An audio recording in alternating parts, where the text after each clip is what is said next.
Ordering a group of fractions from smallest to largest is one of those tasks that looks tricky at first, but once you have a clear method, it becomes very straightforward, and there are two good approaches to choose from. Ordering fractions simply means arranging them from smallest to largest, or largest to smallest if asked. When the denominators are all the same, it is easy. When they are different, you cannot judge just by looking at the numbers. You need to convert first to make a fair comparison. The most reliable method for ordering multiple fractions is to convert them all to decimals.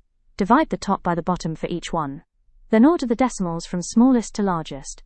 That is easy to do because decimals all work on the same scale. Finally, rewrite the original fractions in that same order. Take these four fractions: 2/3, 1/4, 3/5, 5/8. Convert each to a decimal. 2/3 gives 0.667.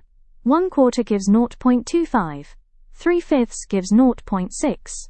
5/8 gives 0.625. Order the decimals. 0.25 is smallest, then 0.6, then 0.625, then 0.667. So the fraction order is 1/4, 3/5, 5/8, 2/3.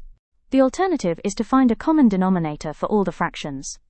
Convert every fraction to that denominator, and then simply order by the top numbers. For 2/3, 1/4, 3/5, and 5/8, the common denominator is 120. This method works perfectly well, but with 4 or more fractions, the decimal route is usually quicker. You use this any time a group of fractional values need to be ranked. Comparing different savings rates. Ranking test scores. Working out which of several discounts is the best value. In exams, this type of question appears regularly. Having a reliable method means you can answer it with confidence every time. The most common mistake is trying to order fractions just by looking at the top or bottom numbers. 1/8 looks smaller than 1/3 because 8 is bigger than 3. But 1/3 is actually the larger fraction. The numbers on their own give no reliable indication of size. Always convert first. To recap, convert each fraction to a decimal by dividing the top by the bottom. Order the decimals from smallest to largest. Then rewrite the original fractions in that same order.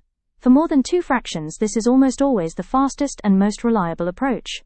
Next up, improper fractions explained. Thank you for watching. Subscribe for more everyday maths explained simply.